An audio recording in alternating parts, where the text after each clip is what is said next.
Welcome to Family Guy Lore for Sleep, where we dive deep into the wonderfully chaotic world of Quahog and all its absurd secrets.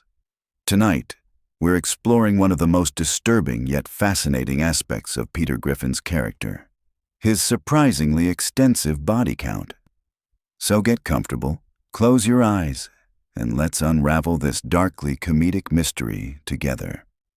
Before we begin our journey through Peter's trail of destruction, it's important to understand what we're dealing with. Family Guy operates in a universe where cartoon physics reign supreme. Death is often temporary, and moral consequences are frequently ignored for the sake of comedy. Yet when you actually start counting Peter's victims across the show's many seasons, the numbers become surprisingly staggering. Our exploration tonight will take us through Peter's most memorable kills, from his very first victim to his most recent casualties. We'll examine the circumstances, the methods, and the often absurd reasoning behind each death. This isn't just a simple body count. It's a deep dive into how Family Guy uses violence as a comedic device, and how Peter's character has evolved into something far more sinister than the typical bumbling dad archetype. Let's start at the beginning with Peter's first confirmed kill in the episode Chitty Chitty Death Bang. Here we see Peter encountering what he believes to be the Children of the Corn, but what's actually the popular 90s pop group Hanson. In a moment of pure panic and misidentification, Peter proceeds to mow them down with his vehicle. This scene sets the tone for many of Peter's future kills, a combination of stupidity, panic, and catastrophically poor judgment leading to multiple deaths. What makes this particular incident so telling is Peter's complete lack of remorse afterward. There's no moment of realization about what he's done, no guilt, no consequences. The show simply moves on, establishing a pattern that will define Peter's relationship with violence throughout the series. This casual approach to murder becomes a recurring theme, suggesting that in Peter's mind, or perhaps in the show's moral universe, these deaths simply don't matter. Moving forward through the early seasons, we encounter Peter's time working in a hospital during The Sun Also Draws. Here, Peter's misunderstanding of medical procedures leads to him literally shocking a patient to death with a defibrillator. The scene plays out with Peter applying the rule of thirds. If 2 shocks don't work, surely a third will. The patient, who had actually been saved by the first 2 shocks, dies from the unnecessary third application. This hospital incident reveals another facet of Peter's deadly nature, his complete inability to recognize when he should stop. Throughout the series, we see Peter take things too far repeatedly, often with fatal consequences. His lack of medical knowledge, combined with his stubborn refusal to admit ignorance, creates a perfect storm for disaster. The episode Death Lives provides us with one of Peter's more indirect kills. While making out with Lois on a major highway, already a questionable decision, Peter's romantic escapade causes a truck driver to crash. The scene cuts to wolves approaching the wreckage, heavily implying the driver's death. This incident showcases how Peter's selfish behavior often has far-reaching consequences he never considers. What's particularly interesting about this kill is how it demonstrates Peter's complete disconnection from cause and effect. He sees nothing wrong with engaging in dangerous behavior on a public road, and when the tragedy strikes, he feels no responsibility. This pattern of behavior, acting impulsively without considering consequences, becomes a defining characteristic that leads to many more deaths. In Mr. Saturday Night, we witness one of Peter's most creative, unintentional murders. During a dinner party, Brian begins choking on a dinner roll. In attempting to help, Peter inadvertently weaponizes Brian's half-eaten food, launching it with enough force to kill Mr. Weed.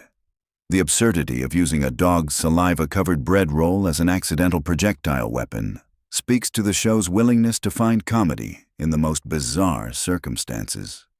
This particular death is significant because it shows how even Peter's attempts to help can turn deadly. Throughout the series, we see numerous instances where Peter's good intentions, filtered through his profound stupidity and clumsiness, result in catastrophic outcomes. It raises questions about whether Peter is truly malicious or simply too dangerous to exist in civilized society. Fish Out of Water gives us a rare glimpse into Peter's past violent encounters. Through flashback, we learn that Peter once saved his friends by killing 2 attackers with a sword. This revelation is interesting because it suggests Peter has both the capability and willingness to commit premeditated violence when he deems it necessary. Unlike many of his other kills, this appears to be a conscious decision made in defense of others. The sword incident also establishes that Peter has access to weapons and knows how to use them effectively. This knowledge becomes relevant in later episodes, where we see Peter wielding various deadly implements with surprising proficiency. It suggests that beneath his bumbling exterior lies someone capable of calculated violence when the situation calls for it. To Love and Die in Dixie presents us with one of the most bizarre deaths in the series. Someone literally dying from eating Peter's cooking. When Peter cuts into a cake, the resulting explosion kills someone with what appears to be a coconut-related death. The scene is so absurd that it's difficult to process as actual murder. Yet someone undeniably dies as a direct result of Peter's culinary efforts. This cooking-related death introduces us to another dangerous aspect of Peter's character, his complete inability to recognize his own limitations. Whether it's medicine, driving, cooking, or any other potentially dangerous activity, Peter approaches everything with the same misplaced confidence. This overestimation of his abilities, combined with his refusal to accept help or advice, creates countless opportunities for disaster. Blind Ambition delivers 2 significant kills that showcase different aspects of Peter's deadly nature. First, we see Peter fall from a roof and land directly on actress Joan Cusack, crushing her to death with his substantial weight. This incident highlights how Peter's physical presence alone can be lethal. His weight becomes a recurring weapon throughout the series, often unintentionally deployed with fatal results. The second kill in this episode involves Peter accidentally tying a seeing-eye dog to a homeless man, resulting in the man's death by dragging. This scene is particularly dark because it combines Peter's blindness, both literal and metaphorical, with his tendency to act without thinking. The fact that Peter needed the eyes he subsequently takes from his victim adds a layer of cosmic justice to the incident. The Perfect Castaway gives us our first glimpse of Peter as a mass murderer. When Peter crashes a DeLorean into a shopping mall, the resulting explosion and fire likely kill around 15 people. This incident marks a significant escalation in Peter's body count and demonstrates how his individual acts of stupidity can have far-reaching consequences. The mall incident is particularly significant because it shows Peter engaging in clearly reckless behavior, time travel experimentation, without any consideration for public safety. The fact that he crashes into a crowded public space during what appears to be business hours suggests a callous disregard for human life that goes beyond mere stupidity. PTV introduces us to one of Peter's more premeditated kills. When Peter discovers a clown he hired 15 years earlier has starved to death in his basement, he shows no remorse whatsoever. While technically not murder, Peter's complete neglect of someone dependent on him for survival demonstrates a level of callousness that borders on sociopathic. This clown incident reveals Peter's inability to take responsibility for his commitments. He hired entertainment for a party, presumably paid for services, then simply forgot about the person entirely. The casual way he discovers and dismisses the death suggests this level of negligence is normal for him. The Fat Guy Strangler presents us with Peter in full fantasy mode, dressing as a knight to slay what he perceives as a dragon but is actually actress Sybil Shepherd. This incident showcases Peter's complete disconnection from reality and his willingness to use violence against what he perceives as threats, regardless of whether those threats actually exist. The dragon-slaying incident is particularly troubling because it demonstrates Peter's capacity for premeditated violence based on delusions. While the show plays it for comedy, the underlying psychology is deeply disturbing. Peter sees someone he doesn't understand, labels them as a monster, and proceeds to kill them without hesitation. The Father, the Son, and the Holy Fawns gives us insight into Peter's approach to problem-solving through violence. When his experiment with multiple wives becomes inconvenient, Peter simply disposes of them by throwing them in garbage cans. While the show doesn't explicitly show their deaths, the implication is clear. Peter has found the most efficient way to solve his marital problems. This multiple murder demonstrates Peter's complete objectification of other people. The wives aren't seen as individuals with their own rights and autonomy. They're simply possessions that can be discarded when they become inconvenient. This attitude reflects a broader pattern in Peter's character where other people exist solely for his benefit. I Take the Quagmire introduces us to Peter's venture into television production with his show Tamaharked, which apparently involves actually killing Ashton Kutcher. This incident suggests that Peter has moved beyond accidental killing into the realm of entertainment-based murder. The casualness with which he dispatches Kutcher implies this might be a regular feature of his show. The television murder is significant because it represents Peter commercializing violence. Rather than killing out of stupidity or anger, he's now killing for profit and entertainment. This evolution in his murderous behavior suggests a character who has become increasingly comfortable with taking lives. Petergeist shows us Peter engaging in creative brainstorming while casually tossing grenades out his window, resulting in at least one death. This scene perfectly encapsulates Peter's ability to combine mundane activities with extreme violence. The fact that he's thinking while killing suggests these deaths are simply background noise in his thought process. The grenade incident demonstrates how violence has become so normalized in Peter's life that he can literally use explosives as thinking aids. The casual nature of the killing, combined with his continued focus on his creative work, shows a complete compartmentalization of violence and normal life. Bango Was His Name-O presents us with Peter's venture into exotic pet ownership with predictably deadly results. When Peter's pet T-Rex gets loose and mauls an innocent bystander, we see the consequences of Peter's complete inability to consider the risks of his actions. The incident also highlights Peter's tendency to acquire dangerous things without understanding how to control them. This dinosaur attack is particularly relevant because it shows Peter's pattern of acquiring power, whether it's weapons, vehicles, animals, or authority, without the wisdom or responsibility to use it safely. Throughout the series, we see Peter repeatedly gain access to dangerous tools and immediately use them in the most catastrophic way possible. Hell Comes to Quahog gives us Peter taking justice into his own hands by killing Yogi Bear for his picnic basket stealing habits.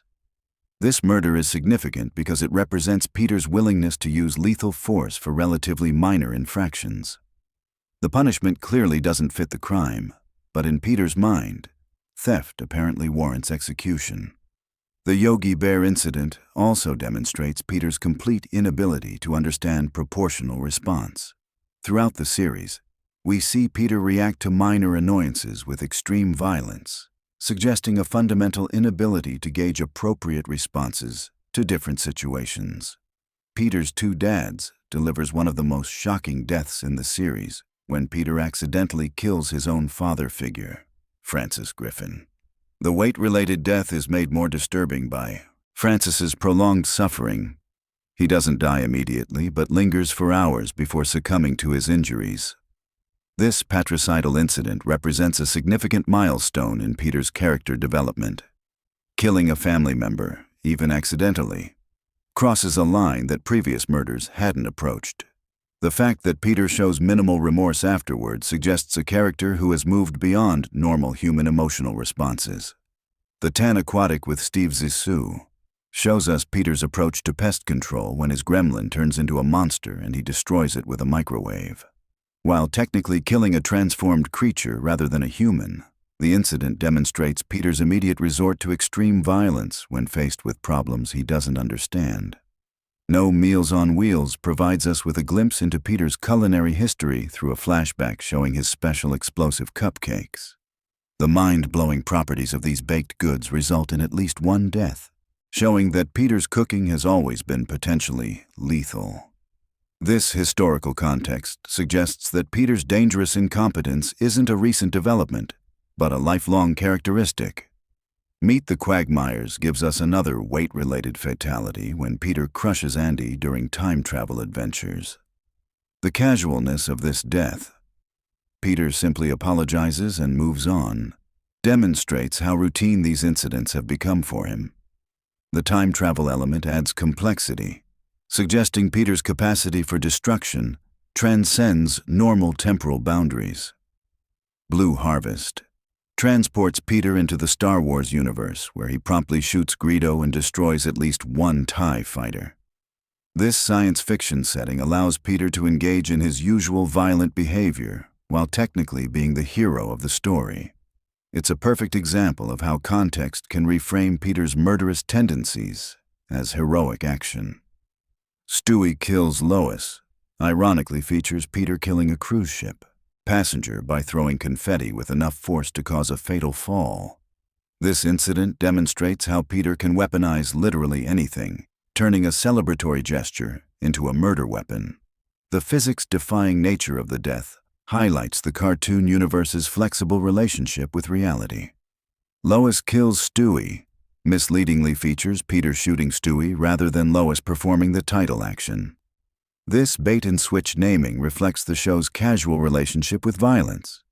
Even infanticide becomes just another plot point to be resolved and forgotten by the next episode. Padre de Familia presents Peter's Mary Poppins cosplay gone wrong, resulting in a fatal umbrella malfunction. This incident shows how even Peter's attempts at wholesome entertainment can turn deadly.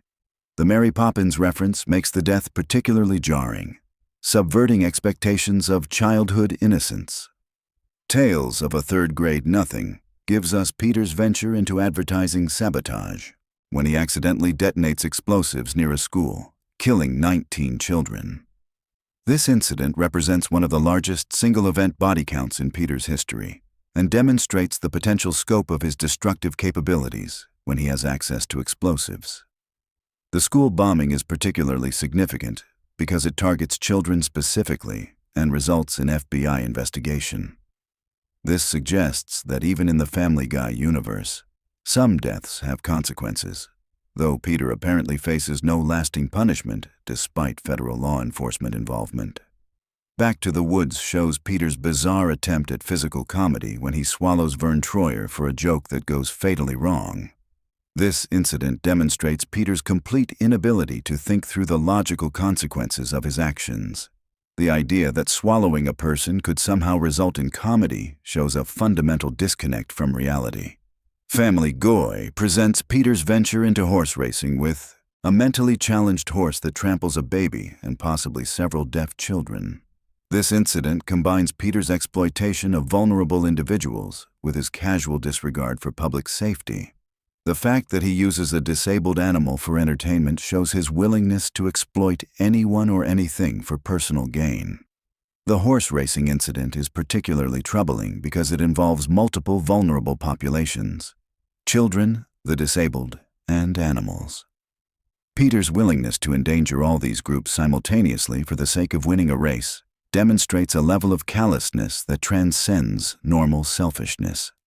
The Juice is Loose reveals that Peter once killed an infant by shaking it too vigorously, then casually mentions this as if describing a household mishap. The infanticide confession is delivered with such matter-of-fact tone that it's almost more disturbing than more dramatic murders. Peter treats the death of a baby as a learning experience rather than a tragedy. 420 showcases Peter's musical talents being used for mass murder when his singing sinks a ship full of sailors. This incident demonstrates how Peter can weaponize any skill or talent he possesses. The siren-like nature of the killing also suggests a mythological quality to Peter's destructive capabilities. Moving into crossover territory, Gone with the Wind from the Cleveland show features Peter killing Loretta Brown in Cleveland's bathtub. This crossover murder demonstrates that Peter's deadly influence extends beyond his own show's universe. The fact that other series aren't safe from his violent tendencies suggests an almost cosmic level of destructive force. Brian's Got a Brand New Bag shows Peter causing a car accident by throwing Brian out a window, presumably killing the driver through the resulting crash. This incident demonstrates Peter's willingness to use family members as weapons and his complete disregard for innocent bystanders who might be affected by his actions. Big Man on Hippo's Campus features Peter learning to drive through Grand Theft Auto, resulting in multiple casualties as he applies video game logic to real-world driving. This incident perfectly captures Peter's inability to distinguish between fantasy and reality, treating actual human lives as if they were video game NPCs. April in Quahog presents Peter's misguided attempt at historical heroism when he kills a Native American woman while trying to save her from colonizers.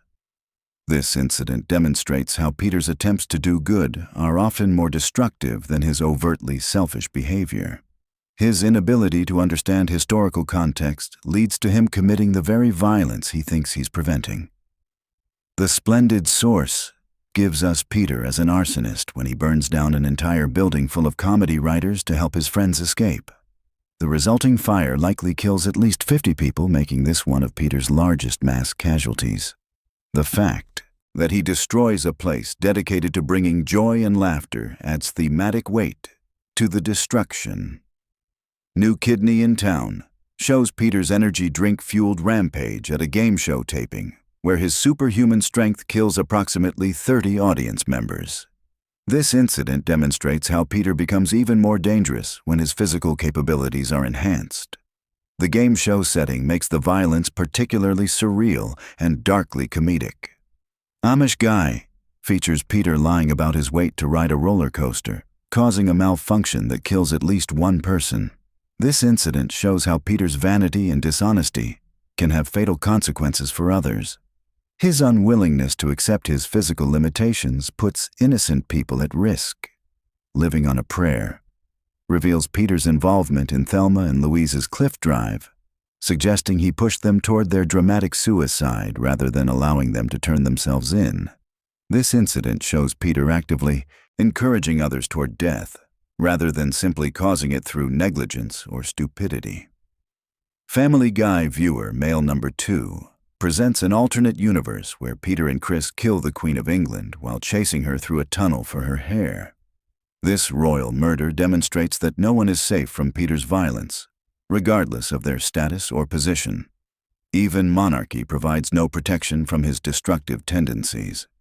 Ugilimov shows Peter running over a child on a bicycle in reverse, which somehow makes the incident less disturbing according to the show's logic. This backward murder highlights the arbitrary nature of moral judgments in the Family Guy universe, where the direction of violence somehow affects its ethical weight. Lois Comes Out of Her Shell features Peter and Lois's night of partying, ending with them running over a homeless person, which Peter treats as merely an inconvenience to the rental car. This incident demonstrates how Peter prioritizes property over human life, showing more concern for potential vehicle damage than actual murder. Turban Cowboy presents Peter's unique approach to marathon running when he drives a car through the race, killing approximately 50 runners. This incident perfectly encapsulates Peter's approach to competition. Why train and work hard when you can simply eliminate the competition through mass murder? Finders Keepers shows Peter ensuring he's the only one who knows about hidden treasure by presumably killing a child with a shovel. This premeditated murder for financial gain represents a significant evolution in Peter's criminal behavior, moving from accidental deaths to calculated homicide for profit. Peter Problems gives us a cooking disaster where Peter accidentally cooks Chris, freezes Stewie, and turns Meg's head into soup. This domestic incident shows how even routine household activities become deadly when Peter is involved. The fact that he destroys his entire family while attempting to prepare a meal demonstrates the scope of his domestic incompetence. Mom's the Word features Peter killing his elderly mother-in-law Evelyn through an overly enthusiastic hug. While seemingly accidental, Peter's failure to modulate his physical strength around fragile people suggests a consistent pattern of dangerous behavior. The incident also includes Peter's casual mention of possible involvement in the Oklahoma City bombing. Grim Job presents Peter as a woodsman who saves Little Red Riding Hood by killing the big bad wolf with a chainsaw, then immediately kills another man in a separate house for no apparent reason. This fairy tale setting allows Peter to be both hero and villain simultaneously, saving one life while taking another. 3 Acts of God shows Peter's beer-fueled driving experiment resulting in the deaths of a mother and child. This incident demonstrates how Peter treats human life as expendable in service of his personal curiosity. The fact that he's conducting experiments while driving shows a complete disregard for public safety. Fresh Air features Peter's supernatural assassination when he asks God to make someone disappear, and they promptly fade from existence. This divine murder represents Peter's willingness to use any available power source for homicide, including deity-level intervention. He's Black shows Peter accidentally throwing a shot put into a crowd during a track and field event, killing at least one spectator. The incident reveals Peter's inability to participate in organized sports without causing casualties, making even athletic events dangerous for bystanders. Breaking Bad gives us a glimpse of Peter's home invasion skills when he mentions killing Connie Britton's bodyguard to gain access to her bedroom. This casual confession of breaking and entering, followed by murder, shows how Peter discusses serious crimes as if they were minor inconveniences.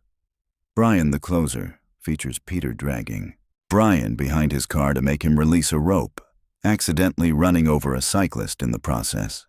This incident demonstrates Peter's willingness to risk innocent lives to resolve minor disputes with family members. Once Bitten shows Peter crushing a child with a giant jack-in-the-box toy, proving that even children's toys become deadly weapons in Peter's hands. The incident also demonstrates his continued connection to his toy factory past, bringing his occupational history full circle with violence. Roasted Guy presents multiple murders, including Peter killing a co-worker for eating his lunch, bribing someone to stab a groom at a wedding, and accidentally crushing Jiminy Cricket. This episode demonstrates Peter's range of violent capabilities, from workplace violence to wedding sabotage to accidental insecticide. Take My Wife features Peter shooting down an airplane while trying to signal for rescue, killing everyone aboard.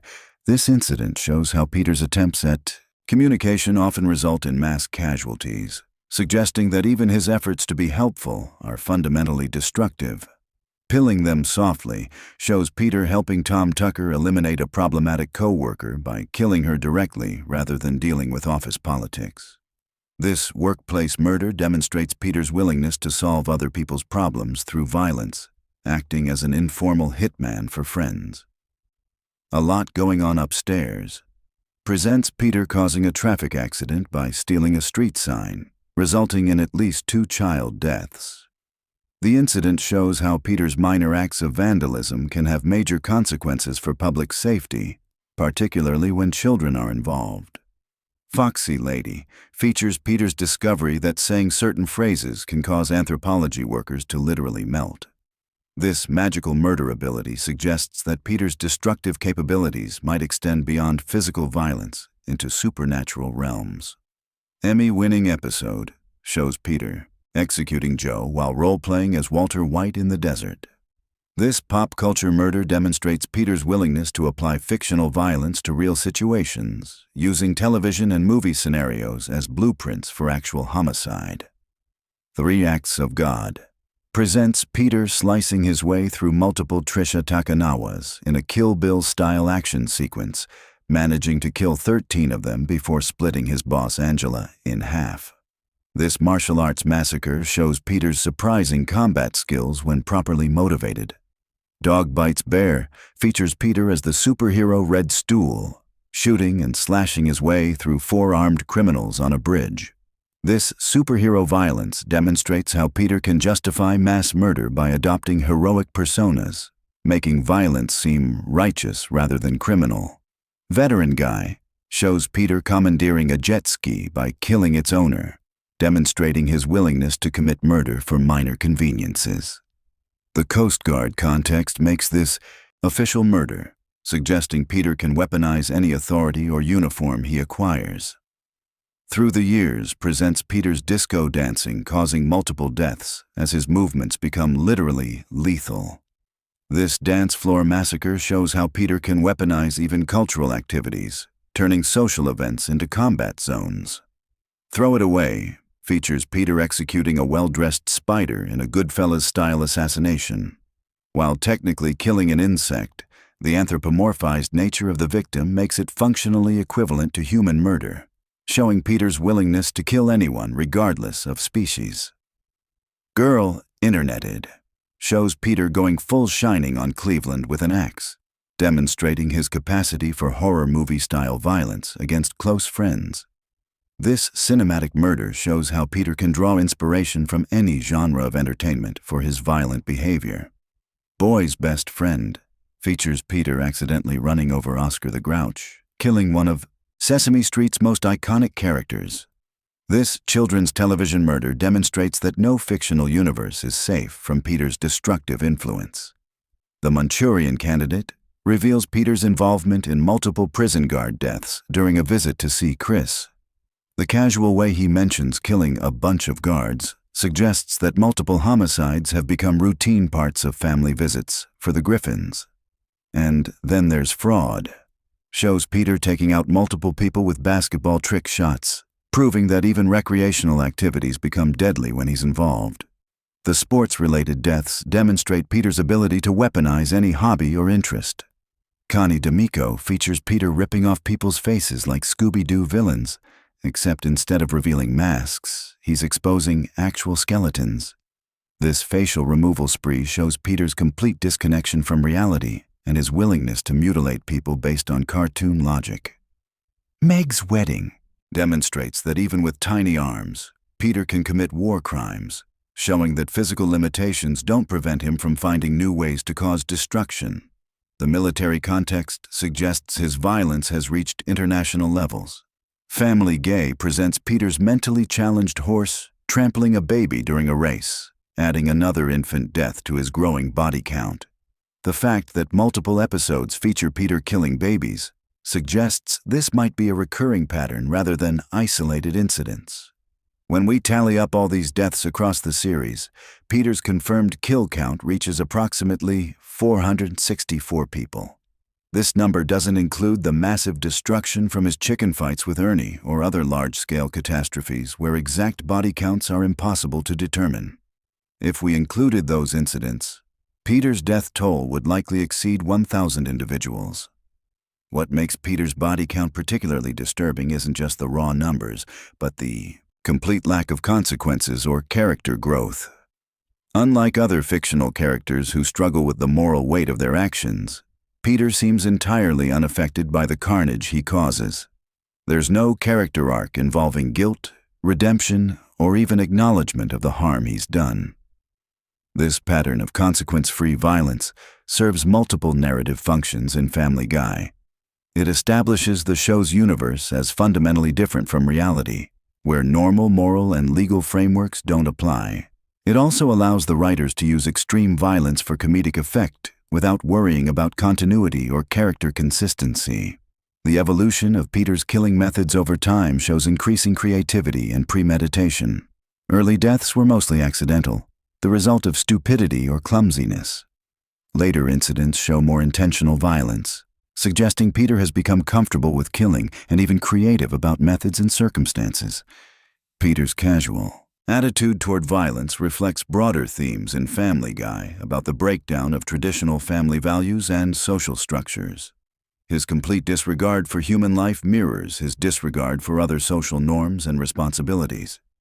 He represents a character who has rejected all constraints of civilization while maintaining the appearance of suburban normalcy. The show's treatment of Peter's victims is equally telling.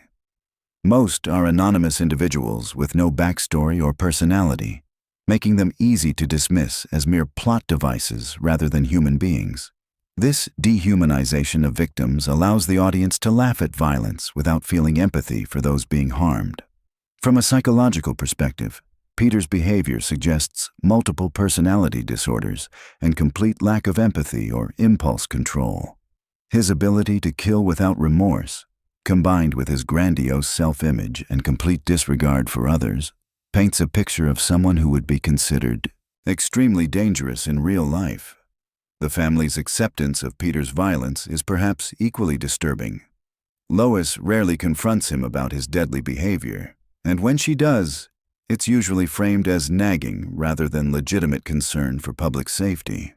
The children seem to view their father's homicidal tendencies as normal family dynamics. This normalization of extreme violence within the family structure reflects the show's satirical approach to American family life. By taking typical family dysfunction to absurd extremes, Family Guy highlights the often ignored dark undercurrents of suburban existence. The geographical scope of Peter's violence extends far beyond Quahog, with deaths occurring across time periods, alternate universes, and even other television shows. This suggests that Peter's destructive influence transcends normal narrative boundaries, making him a force of chaos that affects multiple realities. Law enforcement's general absence from Peter's story is noteworthy. Despite committing hundreds of murders, often in public with witnesses, Peter faces minimal legal consequences. This absence of authority figures reinforces the show's anarchistic worldview, where traditional institutions have completely failed. The various methods Peter uses to kill people reveal his adaptability and resourcefulness when it comes to violence. From vehicles and weapons to cooking and sports equipment, he can weaponize virtually anything in his environment. This versatility suggests that Peter's violence isn't limited by available tools, but rather by his imagination. Some of Peter's most disturbing killings involve family members or close friends, suggesting that emotional connections provide no protection from his violent tendencies. His willingness to kill his own father, attack his dog, and endanger his children demonstrates a complete breakdown of normal family bonds. The show's international audience has responded differently to Peter's violence, with some countries editing or censoring episodes containing extreme content. This global variation in reception highlights how different cultures view cartoon violence and its potential effects on viewers. Peter's evolution as a character has moved steadily toward greater violence and less restraint. Early seasons portrayed him as merely stupid and selfish, but later episodes show him as genuinely malicious and dangerous. This character development suggests either writer fatigue with subtle comedy or a deliberate choice to push boundaries. The weapons Peter uses range from improvised household items to military-grade equipment, suggesting he has access to dangerous materials that would be heavily regulated in real life. His ability to acquire explosives, firearms, and vehicles without apparent oversight reflects the show's rejection of realistic consequences. Many of Peter's kills serve no purpose other than shock value or quick laughs, indicating that violence has become a default solution for writers when developing comedic situations. This reliance on extreme content suggests a creative exhaustion that prioritizes impact over cleverness. The temporal scope of Peter's violence includes past, present, and future incidents, with flashbacks revealing historical murders and time travel episodes adding complexity to his criminal timeline. This temporal expansion suggests that Peter's destructive nature is a constant across all possible versions of his character. Peter's ability to kill characters from other fictional universes during crossover episodes or pop culture references suggests a metatextual power that extends beyond normal narrative constraints. This fictional omnipotence makes him particularly dangerous as a character concept. The medical impossibility of many deaths Peter causes highlights the cartoon physics that govern Family Guy's universe. Bodies explode, people are crushed flat, and individuals survive impossible injuries only to die from minor incidents later. These physics allow for more extreme violence while maintaining the show's comedic tone. Economic considerations around Peter's violence are rarely addressed. The cost of property damage, legal fees, funeral expenses, and lost productivity from his actions would be enormous. Yet the Griffin family maintains their lifestyle without apparent consequence. This economic immunity reinforces the show's fantasy elements. Peter's influence on other characters has led several family members and friends to commit violence themselves, suggesting that his behavior is contagious. This viral spread of destructive behavior indicates that Peter's impact extends beyond his direct actions to influence others. The psychological impact on survivors of Peter's attacks is never explored, leaving questions about how his violence affects the broader community. In reality, mass casualties would create lasting trauma and social disruption, but Family Guy's universe seems to reset after each incident. Cultural critics have debated whether Peter's violence serves as social commentary or simply exploits shock value for entertainment. The show's satirical elements suggest deeper meaning, but the casual presentation of extreme violence complicates any simple interpretation. International variations in censorship have led to different versions of Peter's character being broadcast globally. Some audiences see a significantly less violent Peter due to editing, creating multiple canonical versions of the character with different body counts. The show's merchandise and marketing rarely acknowledge Peter's violent tendencies, instead presenting him as a lovable family man. This disconnect between character reality and commercial representation highlights the uncomfortable relationship between entertainment and marketing. Peter's violence has influenced other animated series and characters, with several shows featuring protagonists who commit similar acts of casual murder. This cultural influence suggests that Peter's behavior has become normalized within certain entertainment contexts. Academic studies of Family Guy often focus on Peter's violence as a lens for examining contemporary masculinity and family dynamics. His behavior represents an extreme version of patriarchal authority, unchecked by moral or legal constraints. The show's writing staff has occasionally commented on Peter's violence in interviews, usually framing it as consequence-free cartoon comedy.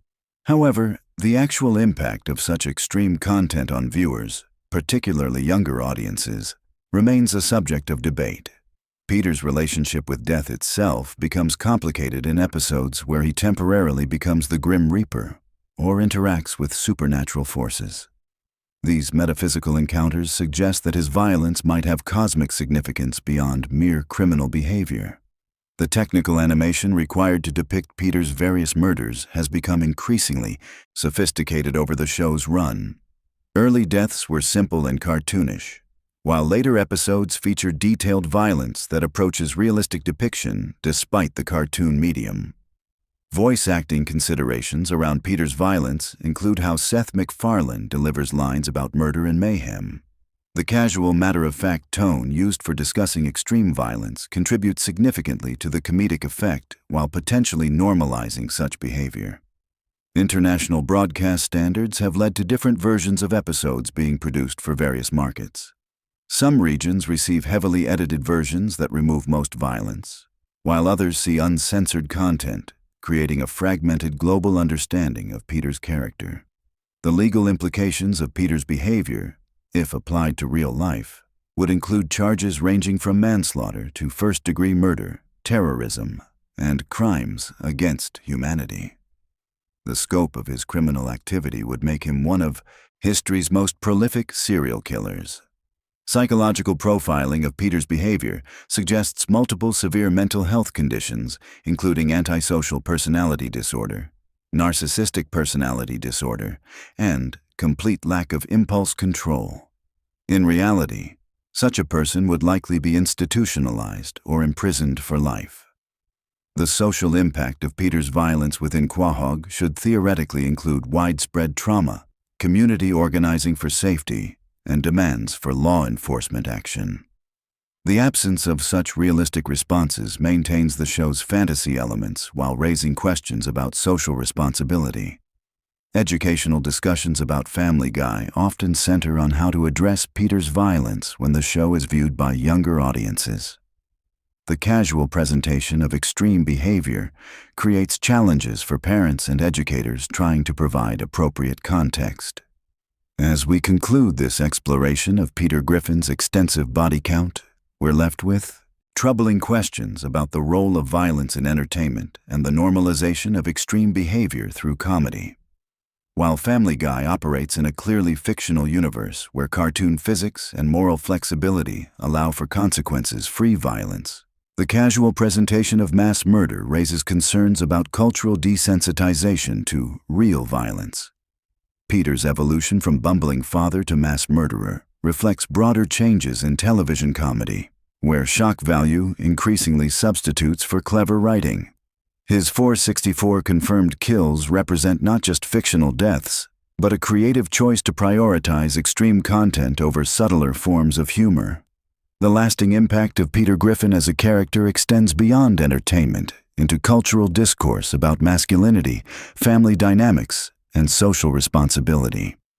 His complete lack of consequences for extreme violence presents a fantasy of absolute freedom from moral constraints that resonates with some audiences while disturbing others.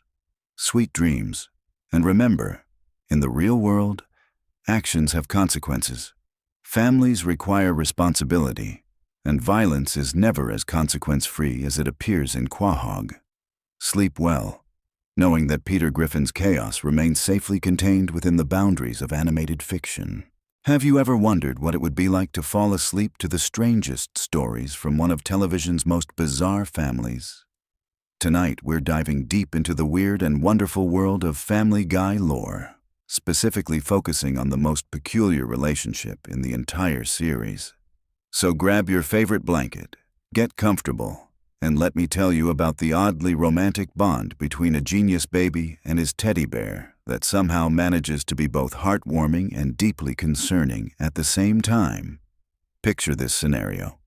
You're a 1-year-old with the intellect of a supervillain, the vocabulary of a college professor, and the emotional maturity of someone who's definitely seen too much television for their age. Now imagine your most meaningful relationship isn't with another human being, but with a stuffed animal that may or may not talk back to you. This is the foundation of one of Family Guy's most enduring mysteries, the relationship between Stewie Griffin and his beloved teddy bear Rupert. From the very beginning of the series, this relationship has raised more questions than it's answered. Is Rupert actually alive, or is Stewie just projecting his own fantasies onto an inanimate object? Can other characters hear Rupert speak, or is this all happening inside Stewie's incredibly advanced but still developing mind? The show has deliberately kept these questions ambiguous, creating a dynamic that's simultaneously innocent and unsettling. Let's start with one of the most revealing moments in their relationship history. Picture Christmas morning at the Griffin household. The family is exchanging presents, and Stewie is eagerly anticipating what Rupert has gotten him. When he opens the gift to find a Joni Mitchell album, his disappointment is palpable. This wasn't the sentimental or meaningful gesture he was hoping for. But here's where it gets interesting. Stewie had actually seen Rupert purchasing a different gift earlier, something that definitely wasn't intended for him. The gift in question was a necklace, and Stewie's jealousy reveals itself in full force. Who could Rupert possibly be buying jewelry for? In Stewie's mind, there's only one explanation that makes sense. His beloved teddy bear must be having an affair. The absurdity of this situation isn't lost on anyone, but for Stewie, this betrayal cuts deep. It's a moment that perfectly encapsulates the bizarre nature of their relationship, where a baby can genuinely feel romantic jealousy toward his stuffed animal's supposed infidelity. This incident reveals something crucial about Stewie's psychological state. He doesn't just see Rupert as a toy or even as a friend. In his mind, they have a committed romantic relationship complete with all the drama and complications that come with adult partnerships. The fact that he can feel genuine heartbreak over Rupert's perceived cheating shows just how real this relationship is to him, regardless of whether it exists outside his own imagination. But the ambiguity continues to deepen. During a time travel adventure with Brian and Chris, Stewie makes an offhand comment to Rupert about their trip being business-related. When someone questions this, Rupert apparently responds with his own declaration of being straight. This moment is particularly intriguing because it suggests that other characters can indeed hear Rupert speak, at least sometimes. But then again, this could just be another example of Stewie projecting his own thoughts and having conversations with himself. The show seems to deliberately blur these lines, keeping viewers guessing about the true nature of this relationship. Sometimes Rupert appears to be completely inanimate, nothing more than stuffing and fabric. Other times, he seems to have his own agency and personality. This inconsistency isn't a flaw in the writing, it's a feature. It maintains the mystery and allows the relationship to exist in that strange space between reality and fantasy that makes it so compelling. One of the most dramatic examples of Stewie's devotion to Rupert came during an incident involving a teenage pop star named Meba. Stewie had become obsessed with this former children's television actor turned provocative performer, following her career from her innocent beginnings to her more mature content. When he posted a seemingly innocent tweet calling her his favorite pig, referencing her character from a children's show, the internet exploded with accusations of bullying. The backlash was swift and merciless. Stewie found himself the target of an online harassment campaign that extended into his real life. Even the children at his preschool turned against him. The stress of this situation made his life unbearable, and he decided to leave town with Rupert. But here's where the story takes a tragic turn. In the world of cancel culture and online mob justice, even teddy bears aren't safe. Rupert became collateral damage in this digital war. Unknown assailants took him out with what can only be described as a mafia-style car bombing. The image of Stewie discovering the remains of his beloved companion is both darkly humorous and genuinely heartbreaking. It's a moment that shows just how far the consequences of online harassment can reach, affecting even the most innocent bystanders in someone's life. But in true Family Guy fashion, death isn't always permanent. Brian, perhaps feeling guilty about his role in the whole mess, managed to stitch Rupert back together. This resurrection scene is both touching and absurd, showing the power of love to overcome even the most final of separations. Sometimes, the show suggests, not even death can break the bond between a baby and his bear, especially when that bond is as uniquely romantic as theirs. The depth of Stewie's commitment to Rupert becomes even more apparent when we look at the lengths he's willing to go to protect their relationship. When Rupert was accidentally sold at a yard sale, Stewie didn't just accept the loss and move on.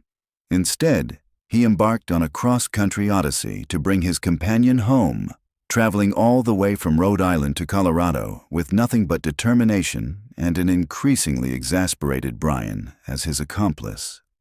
This journey reveals something important about Stewie's character.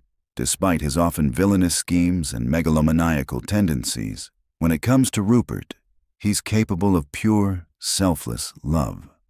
He's willing to spend money they don't have, risk physical danger, and even break the law if necessary to reunite with his beloved bear. It's a side of Stewie that we don't often see, vulnerable and desperate, and completely devoted to something other than his own ambitions. The comedy of this situation comes from the sheer absurdity of the quest itself. Here's a baby who's supposedly intelligent enough to build time machines and death rays, yet he's reduced to hitchhiking across the country and performing elaborate musical numbers just to retrieve a stuffed animal. But the genuine emotion behind his actions transforms what could be a simple joke into something more meaningful. During their Colorado adventure, Stewie and Brian encounter the family that purchased Rupert, and we see just how far Stewie is willing to go for love. When the new owner refuses to give up the bear, Stewie challenges the man's son to a ski race, despite having no real skiing experience. His desperation leads him to use rocket-powered skis, which probably aren't regulation approved, but demonstrate his willingness to bend any rule for Rupert's sake. The fact that he loses the race fair and square doesn't deter him. Instead, it leads to what might be one of his most morally questionable moments, as he resorts to violence to reclaim his companion. The scene of him knocking out a child and stealing a vehicle might seem extreme, but in Stewie's mind, he's simply fighting for his relationship. It's a perfect example of how love can make even the most rational people do completely irrational things. This pattern of extreme devotion continues throughout their relationship. When a toy company recall threatened to separate them permanently, Stewie once again refused to accept defeat. The company wanted to destroy all teddy bears of Rupert's model due to a choking hazard, replacing them with what Stewie considered an inferior substitute. Rather than accept this corporate decision, he infiltrated the factory itself, risking life and limb to save Rupert from incineration. the image of Stewie riding a conveyor belt toward a blazing furnace, clutching Rupert in his arms, is both heroic and absurd. It's the kind of dramatic rescue you'd expect to see in an action movie, not a cartoon about a baby and his stuffed animal.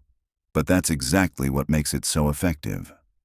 The show treats their relationship with the same weight and importance as any epic love story, complete with death-defying rescues and last-minute saves. These adventures also reveal the complicated dynamic between Stewie, Rupert, and Brian. While Brian often serves as Stewie's reluctant accomplice in these quests, there's also an underlying tension there. Brian represents the rational, adult perspective that sees Rupert as just a toy, while Stewie sees him as something much more significant. This creates a fascinating triangle, where Brian is simultaneously helping to maintain Stewie's fantasy, while also being slightly jealous of it. The jealousy becomes most apparent when we examine the times when Rupert has been brought to life through Stewie's scientific experiments. In one particularly memorable Halloween episode, Stewie's attempts to animate Rupert for a costume party go awry, and the newly conscious bear develops his own agenda. Rather than being the perfect companion Stewie had imagined, living Rupert becomes possessive and violent, particularly toward Brian. This scenario reveals the potential dark side of Stewie's fantasies. When Rupert gains the ability to act independently, his first instinct is to eliminate what he sees as competition for Stewie's affections. The bear, who had been nothing but gentle and loving in his inanimate state, becomes a murderous stalker when given consciousness and agency. It's a perfect metaphor for how our idealized versions of love can become toxic when brought into reality. The fact that Stewie ultimately chooses to destroy this living version of Rupert speaks volumes about their relationship. He realizes that what he loves isn't actually the bear himself, but rather the idea of the bear, the fantasy he's created around their bond. The real Rupert, the one who exists only in Stewie's imagination, is perfect precisely because he can never disappoint or betray him. But perhaps the most complex chapter in their relationship comes when Stewie discovers Rupert's romantic history with other members of the Griffin family. Learning that his beloved bear had previous relationships with both Chris and potentially Peter creates a crisis of jealousy that threatens to destroy their bond entirely. The revelation that he wasn't Rupert's first love, that there had been other meaningful connections before him, sends Stewie into an emotional spiral. This discovery leads to one of their most dramatic breakups, with Stewie literally returning Rupert to his previous owner. But like any dramatic relationship, the separation doesn't last long. The pull of their connection proves too strong, and Stewie's jealousy ultimately transforms into a desire to reclaim what he sees as rightfully his. The fact that he's willing to resort to attempted murder to eliminate the competition shows just how deeply this betrayal affected him. The camping trip that follows this revelation becomes a perfect microcosm of toxic relationship dynamics. Stewie lures Chris and Rupert to a remote location under the pretense of reconciliation, but his real plan is horror elimination. The fact that he goes through with knocking out Chris and attempting to drown him shows that his love for Rupert has crossed the line into dangerous obsession. Yet even in this moment of maximum toxicity, Stewie's essential humanity shines through. When he receives a video message that shows Chris genuinely caring for Rupert and expressing love for his little brother, Stewie realizes what he's become.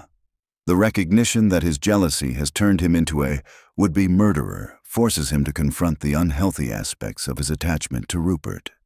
This pattern of separation and reconciliation continues throughout their relationship, each cycle teaching both Stewie and the audience something new about the nature of love and attachment. When Stewie installs a nanny cam inside Rupert during one of their breakups, it's both a violation of privacy and a desperate attempt to maintain connection. These moments of dysfunction are balanced by genuine tenderness and mutual support that keeps their relationship from becoming purely pathological. The most heartbreaking chapter in their saga comes when Brian, in a moment of drunken carelessness, accidentally destroys Rupert. But calling it an accident isn't entirely accurate. As Brian later admits, he was aware of what he was doing. His confession that he deliberately killed Rupert because he was tired of competing for Stewie's attention reveals the depth of the love triangle that had been simmering throughout the series. Brian's jealousy toward a stuffed animal might seem absurd, but it actually makes perfect sense when you consider their relationship dynamics. Brian sees himself as Stewie's primary companion and intellectual equal, so watching Stewie lavish attention and affection on an inanimate object feels like a genuine threat to their friendship. The fact that he would resort to destruction to eliminate this competition shows that even the most rational characters can be driven to irrational behavior by love and jealousy. The aftermath of Rupert's death provides some of the most emotionally complex material in the entire series. Stewie's grief is portrayed with complete sincerity, without any of the usual comedic distance that typically surrounds dramatic moments in animated comedies. His journey to scatter Rupert's ashes on a mountain becomes a genuine meditation on loss and the meaning of companionship. During this funeral journey, Brian begins to understand what Rupert actually represented in Stewie's life. The teddy bear wasn't just a toy or even just a friend. He was a constant source of unconditional love and acceptance. Unlike human relationships, which are complicated by ego and changing circumstances, Stewie's bond with Rupert was pure and uncomplicated. Rupert would never judge him, never leave him, never disappoint him in the ways that real people inevitably do. Brian's eventual gesture of finding a replacement bear and presenting it as Rupert's return represents his acceptance of this dynamic. Rather than continuing to compete with the teddy bear for Stewie's affections, he chooses to support the relationship that brings Stewie so much happiness. It's a moment of genuine maturity and selflessness that shows Brian's growth as a character. The replacement bear incident also highlights one of the ongoing mysteries of their relationship. How can Stewie tell one teddy bear from another? If Rupert is just an ordinary stuffed animal, shouldn't any bear of the same model be functionally identical? The fact that Stewie accepts the replacement suggests either that his attachment is more symbolic than specific, or that there really is something unique about the original Rupert that transcends physical appearance. This ambiguity extends to the question of whether other characters can perceive Rupert's supposed consciousness. Different episodes seem to provide conflicting evidence on this point. Sometimes Rupert appears to interact with other family members in ways that suggest genuine awareness. Other times, he's clearly just an inanimate object that only comes to life in Stewie's imagination. This inconsistency isn't a mistake.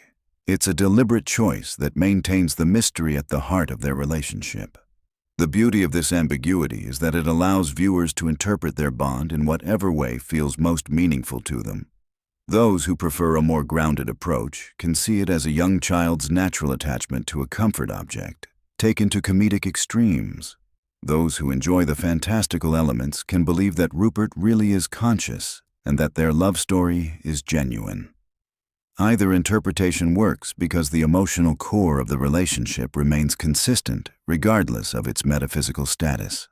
What makes their relationship so enduring as a source of comedy and pathos is its fundamental universality, despite its bizarre surface details. Everyone can relate to having a special object or relationship that provides comfort and stability in an uncertain world. Everyone has experienced the fear of losing something precious, the jealousy that comes with sharing affection, and the lengths they're willing to go to protect what they love. Stewie and Rupert's relationship also serves as a perfect metaphor for the way love can exist in spaces between reality and fantasy. All romantic relationships involve some degree of projection and idealization. We fall in love not just with who someone is, but with who we imagine they could be or who we need them to be. Stewie's relationship with Rupert simply takes this universal human tendency to its logical extreme. The fact that their bond has survived every challenge thrown at it speaks to something eternal about love itself. They've weathered separations, jealousy, death, resurrection, and countless external threats. Each crisis has ultimately strengthened their connection rather than breaking it. In a show known for its cynicism and irreverence, their relationship stands as a surprisingly sincere testament to the power of unconditional love. As we drift off to sleep thinking about this strange couple, it's worth considering what their story tells us about human nature. Despite all the comedy and absurdity, their relationship touches on profound questions about consciousness, love, and the meaning we create in our lives. Whether Rupert is real or imaginary almost doesn't matter because the love Stewie feels for him is undeniably real and transformative. In the end, perhaps that's the most important lesson from their bizarre romance. Love doesn't require external validation to be meaningful. It doesn't need to make sense to other people or conform to conventional expectations. Sometimes the most powerful connections in our lives are the ones that exist primarily in our own hearts and minds, sustained by faith rather than evidence. So as you close your eyes tonight, remember that in some corner of the animated universe, a genius baby and his teddy bear continue their strange but beautiful love story. Their relationship reminds us that meaning can be found in the most unexpected places, and that the heart wants what it wants, regardless of how absurd that might seem to everyone else. Sweet dreams, and may your own comfort objects bring you the same peace and happiness that Rupert brings to Stewie Griffin. Picture this. You're lying in bed, eyes heavy, ready to drift off into that perfect sleep. But instead of counting sheep, let me take you on a gentle journey through the brilliant, chaotic mind of Stewie Griffin. Tonight, we're exploring the complete catalog of every invention this diabolical infant has ever created, ranking them from absolute failures to pure genius. So get comfortable, maybe adjust your pillow, and let me tell you the soothing story of cartoon science gone wonderfully wrong. Our tale begins in the very first episode of Family Guy, where we meet baby Stewie already hard at work in his nursery laboratory. Even as an infant, this precocious child was crafting devices that would make MIT professors weep with envy. His first creation, a mind control device, emerges from his playpen like a metallic promise of future chaos. The little tyrant holds it with the confidence of someone who's never heard the word impossible. The mind control device itself looks surprisingly sophisticated for a baby's first invention. Chrome-plated components gleam under the nursery lights, and tiny circuits pulse with an otherworldly energy. Stewie activates it with the casual ease of someone turning on a television, aiming it directly at the judge who threatens to separate him from his father, Peter. The device hums softly, almost like a mechanical lullaby, as it sends invisible waves toward its target. Does it work? Well, that's beautifully ambiguous. The judge changes his mind about the custody case, but we're never quite sure if it's the device's influence or simply good old-fashioned intimidation. After all, most people would reconsider their position when facing what appears to be a futuristic weapon, even if it's being held by someone in a diaper. This uncertainty gives the mind control device a dreamlike quality, where cause and effect blur together like thoughts before sleep. Alongside this psychological marvel, Stewie also constructs something far more practical: a sandwich laser. Hidden within what appears to be an ordinary tuna fish sandwich lies a precision cutting tool. It's the kind of invention that speaks to Stewie's unique perspective on the world. Where adults see lunch, he sees an opportunity for concealed weaponry. The laser itself is probably no bigger than a pencil lead, yet it can slice through metal with surgical precision. It's practical, it's hidden, and it's exactly the sort of thing a paranoid genius baby would create. Moving forward through the early episodes, we encounter Stewie's iconic ray gun. This weapon becomes as much a part of his identity as his football-shaped head and British accent. The ray gun evolves throughout the series, sometimes appearing as a sleek, chrome device, other times manifesting as a bulkier, more industrial-looking weapon. Each iteration reflects Stewie's growing sophistication as an inventor, yet maintains that essential quality of looking exactly like what a baby would imagine a space gun should be. The ray gun fires energy beams that vary in color from electric blue to searing red, depending on the episode and Stewie's particular mood. Sometimes the beams simply stun targets, leaving them temporarily paralyzed with a gentle humming sensation. Other times, the weapon seems capable of complete disintegration, though Stewie rarely uses it at full power. Perhaps even a diabolical infant has standards about excessive force. Then comes the weather control device, a masterpiece of childish logic and genuine scientific innovation. Stewie combines a seemingly innocent children's toy with sophisticated satellite technology to create a machine capable of altering meteorological patterns across entire continents. The device itself looks deceptively simple, a colorful plastic toy connected to a complex array of antennas and computer components. When activated, the weather control device produces the most satisfying results. Clouds gather with supernatural speed, forming perfect geometric patterns in the sky. Rain falls in precise circles, avoiding Stewie completely while soaking everything around him. Snow appears in the middle of summer, each flake perfectly hexagonal and glittering like tiny diamonds. The device gives Stewie godlike power over the elements, yet he uses it primarily to destroy broccoli farms worldwide. It's this combination of unlimited potential and petty motivation that makes the invention so endearing. As we drift deeper into Stewie's catalog, we discover his first attempt at time manipulation. The prototype time machine looks nothing like the elaborate contraption we'll see in later episodes. This early model is compact, almost portable, resembling a sophisticated pocket watch crossed with a television remote.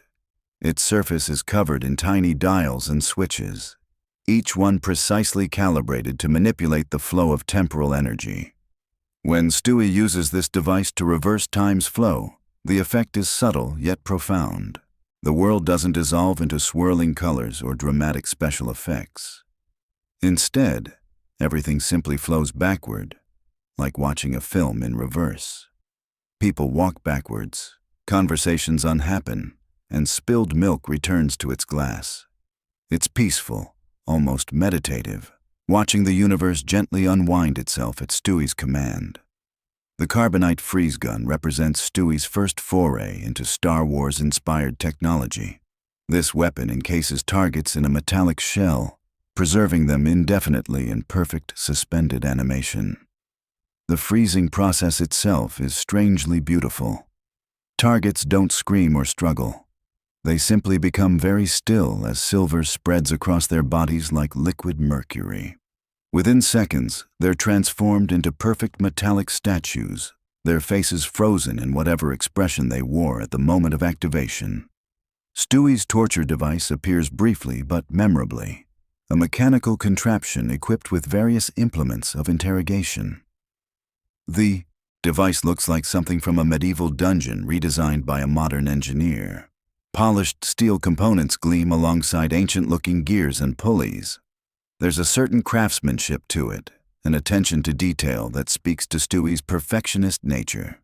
Fortunately for everyone involved, he never gets to demonstrate its capabilities. The Peterbot represents Stewie's first attempt at creating a convincing human replica. Standing exactly 6 feet tall and weighing approximately 200 pounds, the robot perfectly mimics Peter Griffin's appearance and mannerisms. Its synthetic skin feels remarkably realistic to the touch, and its voice modulation is so accurate that even Lois initially can't tell the difference. The robot's movements are slightly mechanical, with just enough uncanny valley effect to make observant viewers uncomfortable. What's most impressive about the Peterbot isn't its appearance, but its programming. Stewie has somehow managed to encode Peter's entire personality into the robot's artificial brain. It makes the same inappropriate jokes, displays the same lack of social awareness, and even demonstrates Peter's characteristic inability to understand basic concepts. The robot is, in many ways, more convincing than the original. The microship takes miniaturization technology to its logical extreme. This vessel allows Stewie to shrink down to microscopic size, while retaining full control over a heavily armed spacecraft. The ship itself is a marvel of engineering, complete with life support systems, advanced weapons, and even a small recreational area. Despite being smaller than a grain of sand, it contains everything necessary for extended missions inside the human body. Flying through Peter's bloodstream, the microship encounters red blood cells like massive, squishy asteroids. White blood cells appear as enormous, aggressive creatures that must be avoided or destroyed. The ship's weapons fire tiny bursts of energy that create spectacular light shows on the microscopic scale. Each battle takes place in a world of organic architecture, where arteries become vast tunnels and organs stretch out like alien landscapes. Stewie's flamethrower represents a return to more conventional weaponry, though his version incorporates several unique features. The device appears to be modeled after World War II-era military equipment, complete with authentic-looking fuel tanks and control mechanisms. However, Stewie has made several modifications to improve its effectiveness and portability. The flame itself burns at precisely controlled temperatures, creating beautiful orange and blue patterns as it spreads through the air. The stealth bombers showcase Stewie's understanding of modern military technology. These aircraft appear to be scale models of actual military hardware, yet they're fully functional and capable of carrying out precision strikes. Each bomber is equipped with advanced targeting systems, defensive countermeasures, and enough firepower to level a small building. Their stealth capabilities allow them to approach targets completely undetected, though their effectiveness is somewhat limited by Stewie's tendency to use them for playground disputes. The rocket skis combine practical transportation with luxurious comfort. These devices allow Stewie to travel at incredible speeds across snow-covered terrain while enjoying all the amenities of a five-star hotel. The skis themselves are equipped with powerful rocket engines that can propel him down mountainsides faster than any conventional skier could manage. The attached cabin includes temperature control, a full refreshment service, and even a personal butler. Inside the cabin, everything is scaled perfectly for Stewie's size. Miniature furniture provides comfortable seating, while tiny windows offer panoramic views of the passing landscape. The butler, who appears to be either a very small human or a sophisticated android, serves tea and snacks with impeccable timing. The entire experience transforms skiing from a sport into a luxurious form of high-speed travel. The simulation machine represents perhaps Stewie's most sophisticated achievement in virtual reality technology. This device can create entire alternate realities so convincing that participants forget they're in a simulation. The machine itself fills most of Stewie's room, with countless monitors, processors, and sensory input devices working together to create seamless artificial experiences. Within these simulations, every detail is perfect. The physics behave exactly as they should, people respond naturally to stimuli, and even complex historical events unfold with complete authenticity. Stewie can experience what it would be like to rule the world without actually conquering it, explore dangerous situations without real risk, and experiment with different versions of reality to see which outcomes he prefers. The body-swapping orb offers a more direct approach to experiencing life from different perspectives. This spherical device emits a soft, pulsing light that somehow exchanges the consciousness of nearby individuals. The process appears painless, though undoubtedly disorienting. One moment you're yourself, the next you're looking out through someone else's eyes, thinking with their brain, experiencing the world through their senses. The time machine's final form becomes an iconic piece of the Family Guy universe. This large, imposing device combines retro-futuristic aesthetics with cutting-edge temporal technology. Its control panels are covered in switches, dials, and monitors that would look at home in either a 1950s science fiction film or an actual advanced laboratory. The central chamber can accommodate several passengers, though the experience of time travel itself varies depending on the destination and duration of the journey. When the time machine activates, reality seems to fold in on itself. Colors shift and blur, sounds stretch and compress, and the very fabric of existence appears to ripple like water.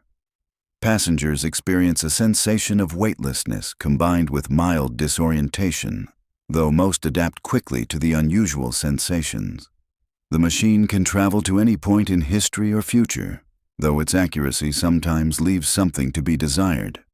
The transporter brings Star Trek technology into Stewie's arsenal, allowing for instantaneous travel across vast distances. The device creates a column of sparkling energy that safely disassembles targets at the molecular level, transmits their patterns through space, and reconstructs them at their destination.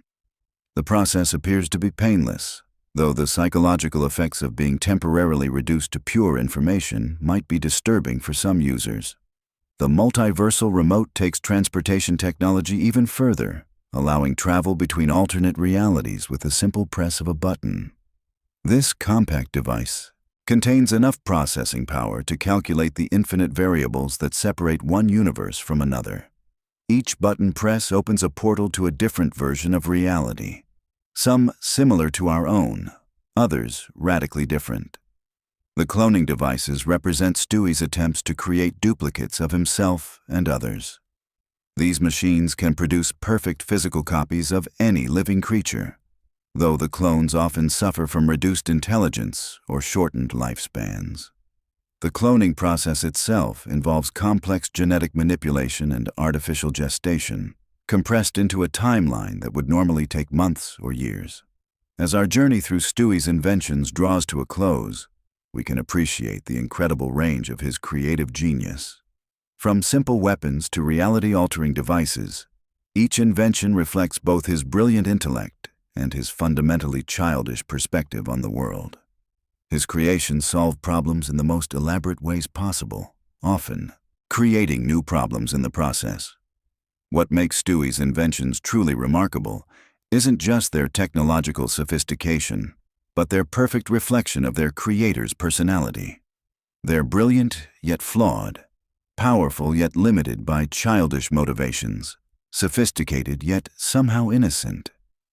Each device tells us something about the baby genius who created it, revealing layers of complexity beneath his diabolical exterior.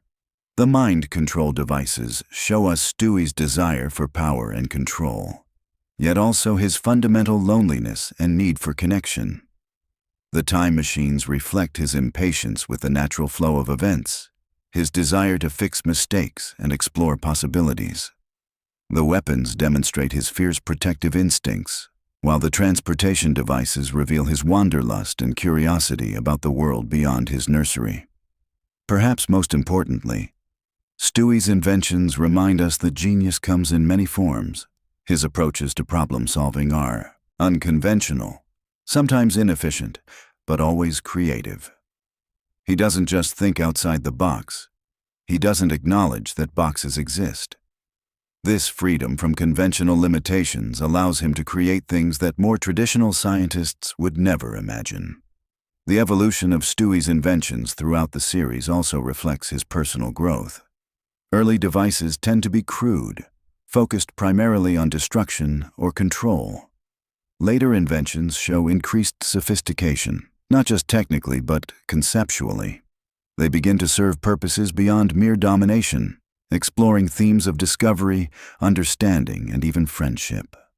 The recurring themes in Stewie's work reveal fundamental truths about innovation and creativity. The best inventions often come from seeing familiar problems from completely new perspectives. They emerge when technical capability meets genuine need, when scientific knowledge combines with imaginative vision.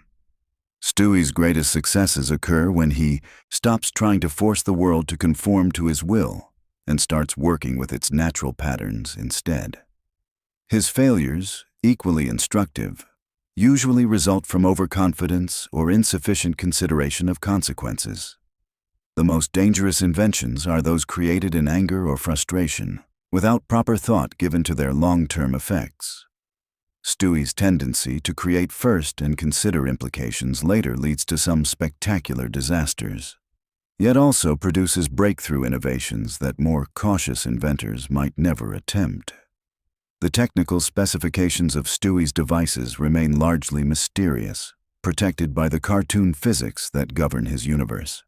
We can observe their effects without fully understanding their mechanisms, appreciate their ingenuity without grasping their underlying principles. This mystery adds to their appeal, allowing our imaginations to fill in the scientific details. What we can understand is the passion that drives their creation, Each invention represents hours of careful work, precise calculation, and meticulous construction.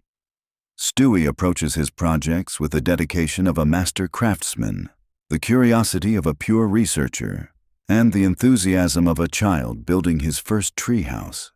This combination of qualities produces results that are simultaneously impressive and endearing. The impact of these inventions extends beyond their immediate functions. They change relationships, alter storylines, and create opportunities for character development throughout the series. The time machine enables adventures that explore history and consequences. The simulation device allows exploration of alternate possibilities. Even failed inventions serve important narrative purposes, creating conflicts that drive plot development and character growth. Looking at the complete catalog of Stewie's work, we can see patterns that reveal deeper insights about creativity and innovation.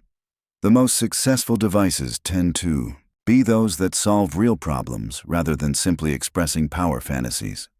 Inventions that help others or facilitate connection generally work better than those designed purely for destruction or control. The ranking of these inventions ultimately depends on multiple factors: technical sophistication, practical effectiveness, narrative importance, and sheer entertainment value. The Time Machine earns top honors not just for its impressive capabilities, but for its central role in countless memorable episodes. The simulation device ranks highly for its philosophical implications and creative potential. The multiversal remote deserves recognition for opening up infinite storytelling possibilities. Lower-ranked inventions often suffer from limited screen time, unclear functionality, or counterproductive results. The torture device, while impressively designed, never gets used effectively. The failed clones provide entertainment but don't accomplish their intended purposes. The neural enhancement device backfires spectacularly, creating more problems than it solves. Yet even the failures contribute to our understanding of Stewie's character and the show's themes. They demonstrate that genius doesn't guarantee success, that good intentions don't prevent bad outcomes, and that the most important discoveries often come from unexpected places. Stewie's willingness to experiment, even when experiments fail, drives both his personal development and the show's ongoing evolution. The production values that bring these inventions to life deserve recognition as well. Animation teams have created devices that feel both fantastical and believable, incorporating enough technical detail to suggest real functionality, while maintaining the cartoon aesthetic that makes them accessible and entertaining. Sound designers have given each invention a unique audio signature, from the ominous hum of ray guns to the satisfying whir of time machines. Voice acting brings additional personality to these mechanical creations. Stewie's delivery when explaining his inventions combines pride, excitement, and just a hint of megalomania. His interactions with his devices reveal both professional respect for their capabilities and personal affection for his creations. These relationships between inventor and invention add emotional depth to what could otherwise be merely comedic plot devices. The cultural impact of Stewie's inventions extends well beyond the show itself. They've inspired fan art, academic discussions about the nature of genius, and even real-world attempts to recreate some of their simpler functions. The Time Machine, in particular, has become an icon of science fiction comedy, referenced and parodied in countless other works. Educational implications emerge when we consider what Stewie's inventions teach us about science, technology, and innovation. While the devices themselves operate according to cartoon logic rather than real physics, they demonstrate important principles about creative problem-solving, the iterative nature of design, and the importance of persistence in the face of failure.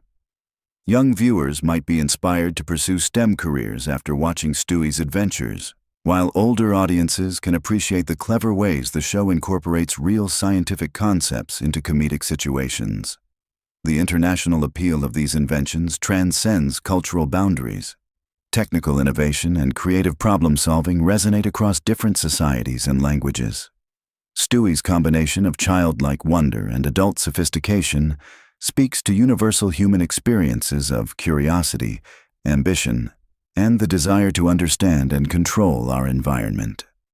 As we reach the end of our comprehensive tour through Stewie Griffin's workshop, we can appreciate the remarkable consistency of vision that unites all his creations. Whether building simple weapons or reality-altering machines, he approaches each project with the same combination of scientific rigor and creative passion. His inventions reflect not just technical skill, but an artist's eye for elegant solutions and dramatic possibilities. The legacy of these devices continues to influence new episodes and storylines. Writers draw upon this established catalog when crafting new adventures, building upon previous innovations while introducing fresh concepts. The internal consistency of Stewie's technological capabilities creates a rich foundation for ongoing storytelling. Perhaps most importantly, Stewie's inventions remind us that the best creativity comes from combining different perspectives and approaches. His unique viewpoint as a baby genius allows him to see possibilities that pure adults or pure children might miss. His devices succeed because they integrate childlike imagination with adult technical knowledge, emotional needs with logical solutions, individual genius with collaborative effort. So as you drift off to sleep tonight, dream of workshops filled with impossible machines, of laboratories where anything can be built and any problem can be solved. Dream of a world where genius comes in small packages, where the most sophisticated technology serves the simplest human needs, and where every invention tells a story about the remarkable mind that created it. Sweet dreams, and may your own creative inventions be half as ambitious and twice as successful as those of the brilliant, diabolical, endlessly entertaining Stewie Griffin. Have you ever wondered why Family Guy seems to follow you everywhere you go online? Tonight, we're diving deep into the sprawling universe of Quahog's most dysfunctional family and uncovering the hidden stories behind every viral moment that made this animated sitcom an internet phenomenon. Get comfortable, because we're about to explore the surprisingly rich lore of how a talking baby, a drunk dog, and a man-child named Peter Griffin conquered the digital world one meme at a time. Picture this scenario, if you will. You're scrolling through social media at 2 in the morning, and suddenly you see that familiar animation style. Maybe it's Peter doing something ridiculous, or Stewie making one of his trademark observations. Without even realizing it, you've encountered another piece of the vast Family Guy meme ecosystem that has quietly shaped internet culture for over 2 decades. But here's what most people don't understand about this phenomenon. These aren't just random funny moments that happen to go viral. They represent something much more fascinating. Every single Family Guy meme tells us a story about how we communicate, how we express frustration, joy, confusion, or that peculiar brand of existential dread that comes with modern life. When someone posts that image of Peter saying, "You know what really grinds my gears?" they're not just sharing a joke. They're participating in a cultural language that millions of people instantly understand. It's like we've all agreed that this cartoon family from Rhode Island perfectly captures the absurdity of human existence. Let's start our journey with one of the earliest examples of Family Guy's meme dominance. Back in the episode Seahorse Seashell Party, there's a moment where Meg finally stands up to her family's constant mistreatment. She delivers this line about how everyone thinks they're so much better than her, and Lois responds with that dismissive comment about it being the least fancy thing she's ever heard. Now here's where it gets interesting. The internet took this brief exchange and weaponized it into the perfect way to express superiority over literally anything. You'll see this meme format used to compare video games, movies, music genres, even different types of pizza. The beauty of it lies in its versatility and that air of sophisticated dismissal that Lois brings to the moment. People love having an elegant way to say they think something is inferior, and Family Guy handed them the perfect template.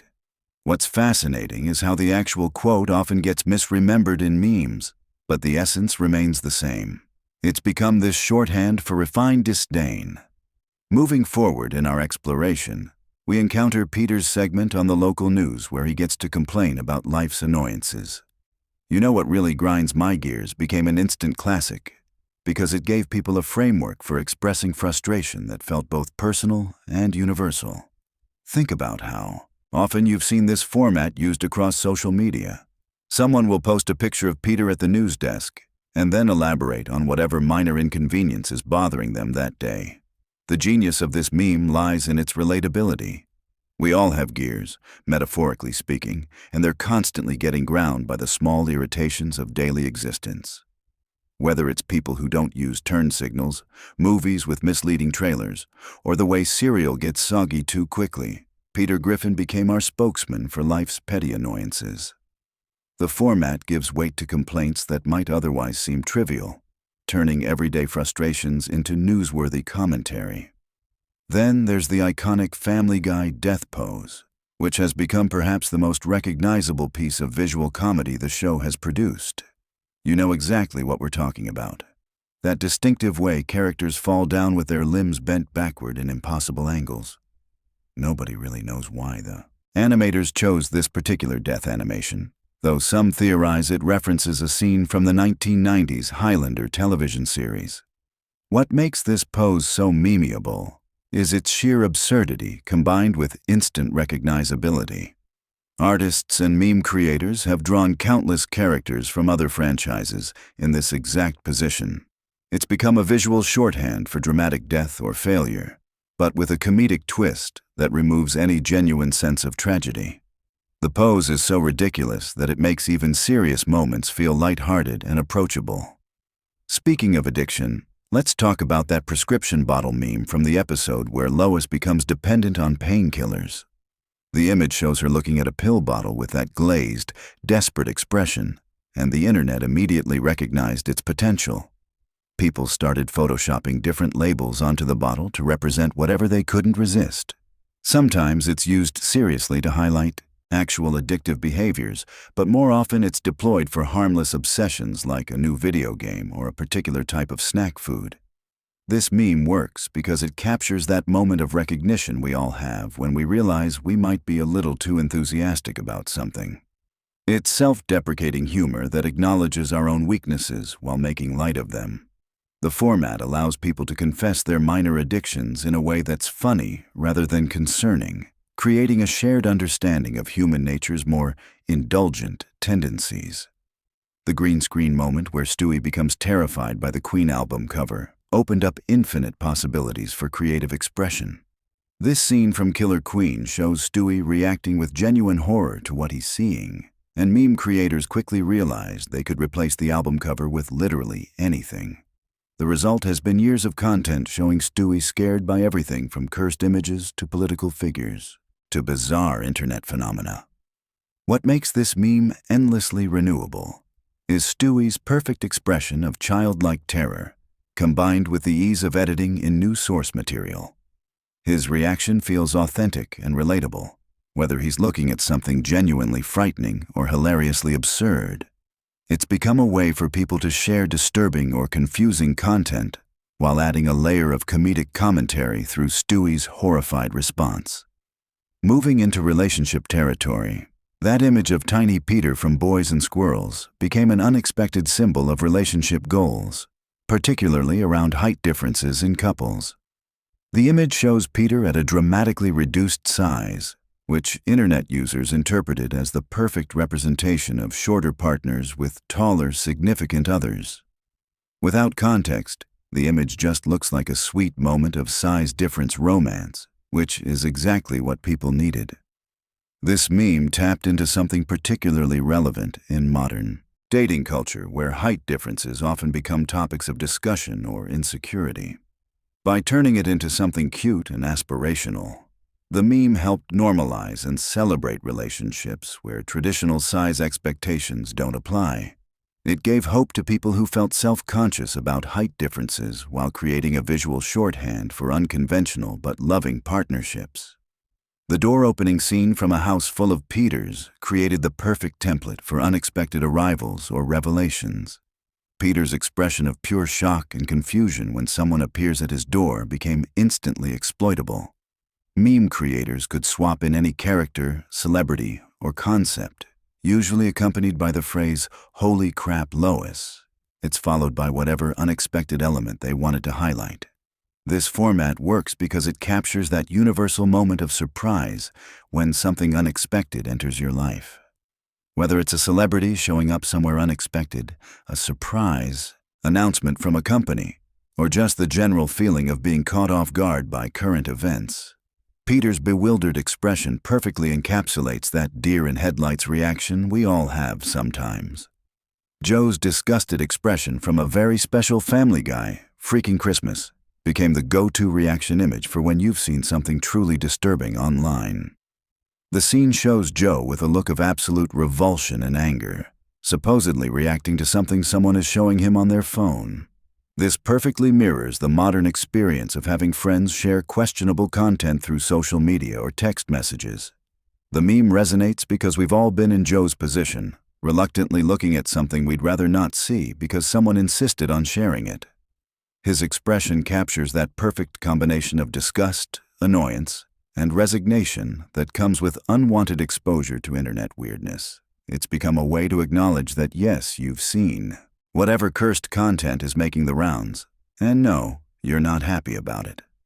Perhaps one of the most culturally significant memes emerged from Pepperidge Farm's tagline in "Hell Comes to Quahog." The phrase "Pepperidge Farm remembers" was originally meant to evoke nostalgic memories of simpler times, but the internet transformed it into something darker and more knowing. The meme version implies that this innocent cookie company somehow witnesses and remembers all of our questionable decisions and embarrassing moments. This meme format allows people to reference past events, trends, or cultural moments with an air of mysterious omniscience. It suggests that while we might forget or want to forget certain things, there's always something or someone keeping track. The humor comes from attributing this cosmic awareness to a bakery company, creating an absurd but oddly comforting sense that our history matters, even if it's just to a fictional corporate entity. The wacky waving, inflatable arm, flailing tube man. Commercial from Bango. Was his Namio gave an official name and personality to those tall balloon figures you see outside car dealerships. Before Family Guy's fake commercial, these advertising tools were just background elements of the American retail landscape. But the show's repetitive, slightly annoying advertisement turned them into beloved cultural icons with their own fan base and recognition factor. This phenomenon demonstrates how comedy can retroactively give meaning and character to previously mundane objects. The commercial's over-the-top enthusiasm and ridiculous repetition made these balloon figures memorable and endearing. Now, when people see them in real life, there's an instant connection to this shared cultural reference, transforming anonymous advertising tools into recognized personalities worthy of affection and respect. Nothing in Family Guy's meme history generated as much discussion and emotional investment as Brian's temporary death in Life of Brian. The episode killed off the beloved family dog, sparking an unprecedented level of fan engagement across social media platforms. People created tribute videos, started petitions demanding his return, and even major news outlets covered the controversy. This event showcased the unique relationship between animated series and their audiences in the social media age. While characters had died in cartoons before, this was perhaps the first time that fan reaction could be measured and amplified in real time across multiple platforms. The overwhelming response demonstrated how deeply audiences connect with fictional characters and how quickly organized fan movements can emerge when creators make unpopular decisions. Brian would return just 2 episodes later, but the cultural impact of his temporary death extended far beyond the show itself. It proved that animated series could generate the same level of passionate fan engagement as live-action dramas, and it showed creators the power of social media to amplify audience reactions. The incident became a case study in how modern entertainment properties interact with their fan base through digital platforms. The Quagmire toilet transformation from Baby Got Black represents one of the most bizarre yet persistent memes in Family Guy's arsenal. The image of Quagmire mid-transformation into a toilet somehow captured the internet's imagination, appearing in everything from YouTube videos to abstract art projects. before we had more recent toilet-related internet phenomena. This was the original cursed bathroom content. What makes this meme enduring is its complete absurdity combined with the technical skill required to animate such a strange transformation. It's simultaneously impressive and disturbing, which makes it perfect for the type of brain-melting content that thrives in certain corners of the internet. The image serves as a benchmark for weird Family Guy moments, representing the show's willingness to commit completely to bizarre visual gags regardless of how they might be received. From Turban Cowboy came a meme format that addressed serious social issues through comedy. The scenes showing different reactions to the same situation depending on who's involved became a way for people to highlight perceived hypocrisy in social and political discussions. While this meme could be used for heavy social commentary, it was versatile enough to work for lighter comparisons between different preferences or standards. The effectiveness of this format lies in its visual simplicity and clear message structure. It doesn't require elaborate setup or explanation to convey the idea that different people or groups receive different treatment for the same actions. Whether addressing serious social justice issues or making playful observations about double standards in entertainment or sports, this meme provided a clear framework for comparison-based discussion. Peter's response to an absurd question in Teeter gave us the perfect comeback for conversations that start in completely inappropriate ways. His incredulous "who starts a conversation like that, I just sat down" became an instant classic for anyone who's been ambushed by uncomfortable topics or bizarre non sequiturs. The line captures that universal experience of being caught completely off guard by someone's opening statement. This meme works because it validates the feeling that some conversations require better timing or setup. Peter's exasperated response gives people permission to acknowledge when social interactions take unexpected or unwelcome turns. It's become a way to establish boundaries in discussions while maintaining humor rather than creating genuine conflict or awkwardness. The Teen Choice Awards scene with Quagmire and Meg provided the perfect representation of generational disconnect in pop culture. Their conversation about recognizing fewer celebrity names each year resonated with anyone who's felt increasingly out of touch with current entertainment trends. The scene perfectly captures that moment when you realize popular culture has moved beyond your sphere of knowledge.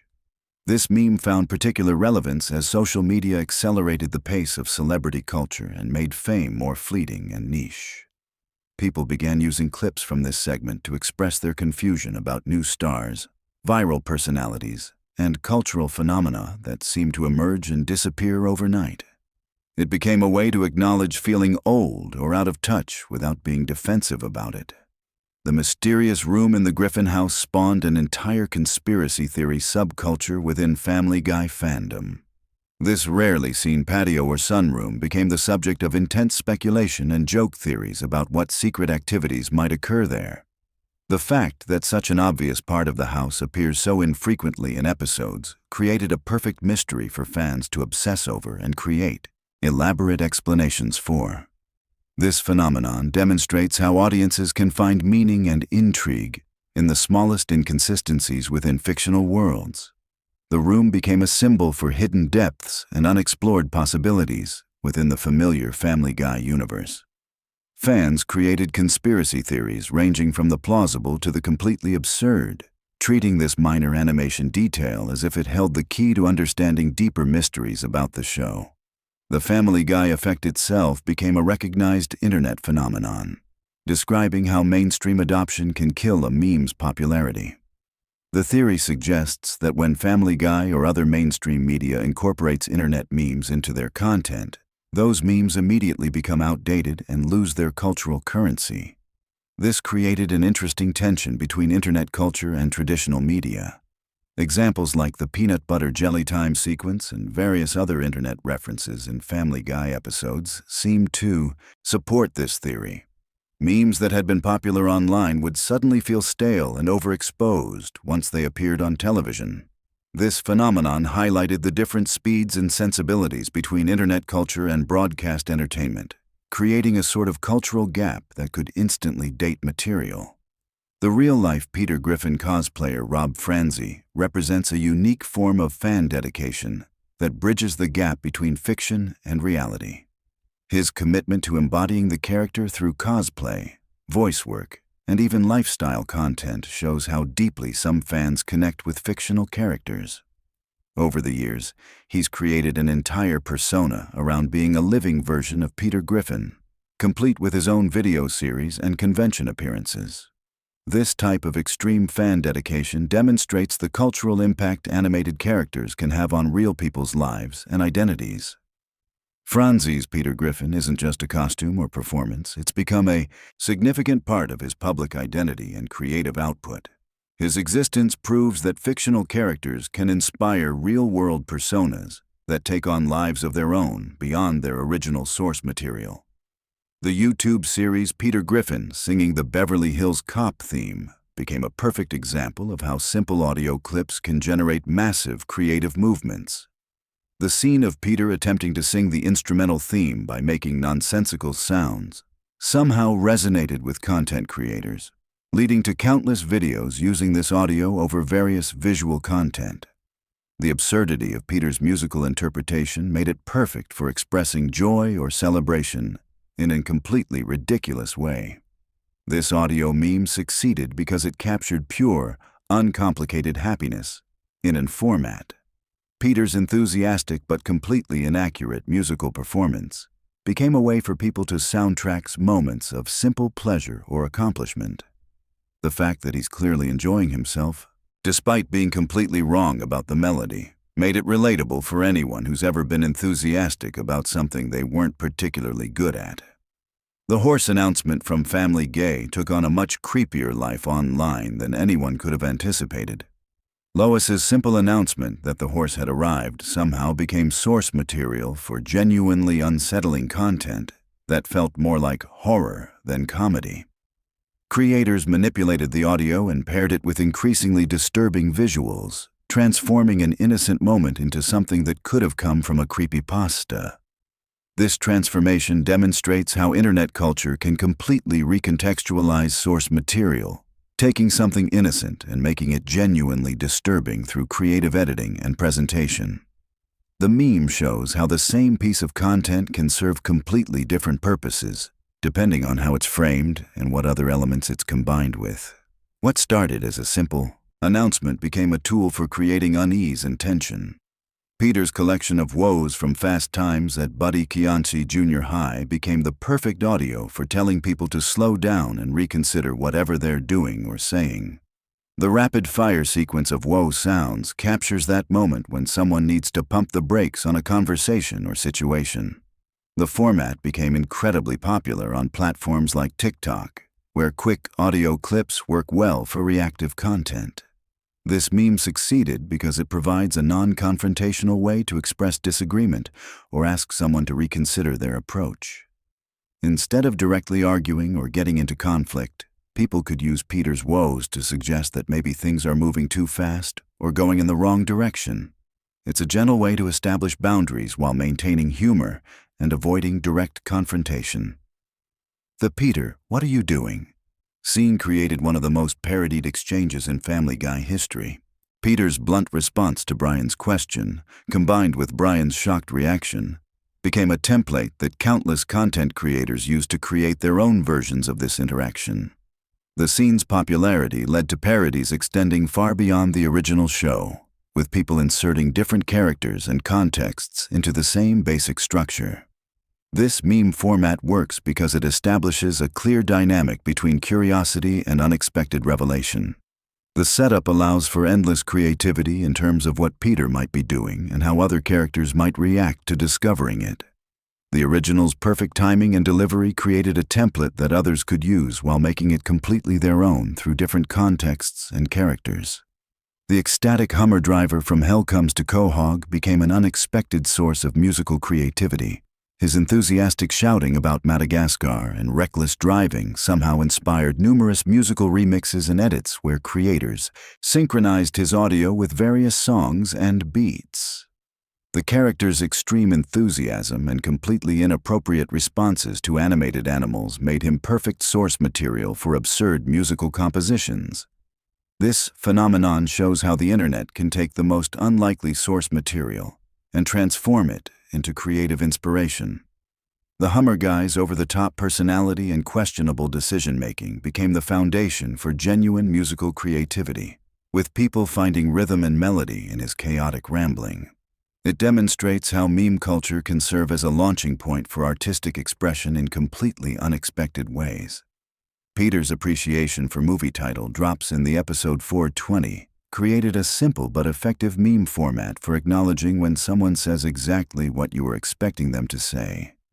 His "there it is" reaction became perfect for moments when people use their catchphrases, make obvious references, or say exactly what the situation calls for. Before the Leonardo DiCaprio pointing meme became popular, Peter was filling this same cultural niche. The meme works because it captures that moment of satisfaction when expectations are met in exactly the right way. Whether someone delivers a punchline perfectly, makes an expected reference, or says exactly what the moment requires, Peter's enthusiastic acknowledgement provides the perfect reaction. It celebrates those instances when people hit their marks perfectly in social or cultural contexts. The Amish man's reaction to a rice cake became an extreme response that spawned countless parodies and remixes. His over-the-top disgust at what should be a harmless, if bland, food item created source material for content creators who wanted to express extreme negative reactions to various stimuli. The scene's absurdity made it perfect for data moshing experiments, audio distortion, and visual manipulation that pushed the content into completely surreal territory. This meme demonstrates how extreme reactions can be more effective than measured responses for comedic purposes. The Amish man's complete overreaction to a simple rice cake makes his response applicable to situations where normal negative reactions wouldn't adequately express someone's feelings. His extreme disgust became a way to communicate that something is not just bad, but offensively, ridiculously bad. The Family Guy Memories parody represents a unique achievement in meme culture, a completely human-created musical performance that mimicked multiple voices from both Family Guy and The Simpsons without using any artificial intelligence or voice modification technology. The creator's ability to accurately reproduce different character voices while singing a complete song demonstrated a level of talent and dedication that stood out in an era increasingly dominated by computer-generated content.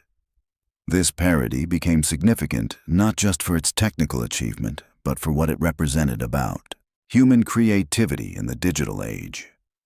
At a time when AI-generated content was becoming more prevalent, this purely human performance felt refreshing and impressive. The emotional impact of hearing familiar cartoon voices delivering heartfelt lyrics created a uniquely moving experience that resonated with audiences who had grown up with these characters.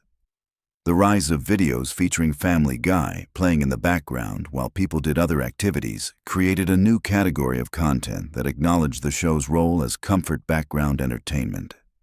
This meme format recognized that for many people, Family Guy served as reliable ambient entertainment, familiar enough to be comforting but not demanding enough to require full attention.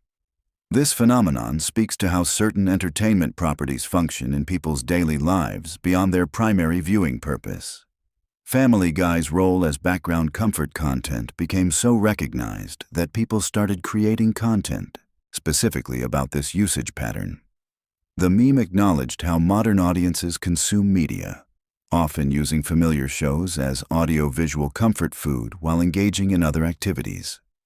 Even at my lowest posts combined Family Guy imagery with text about maintaining some level of standards or attractiveness even during difficult times. This format allowed people to make self-deprecating jokes about their emotional states, while suggesting they still maintained some dignity or appeal despite their struggles. The ironic nature of using Peter Griffin as a symbol of maintaining standards added an extra layer of humor to posts about personal low points. This meme format provided a way for people to acknowledge their problems while maintaining some level of pride or self-respect.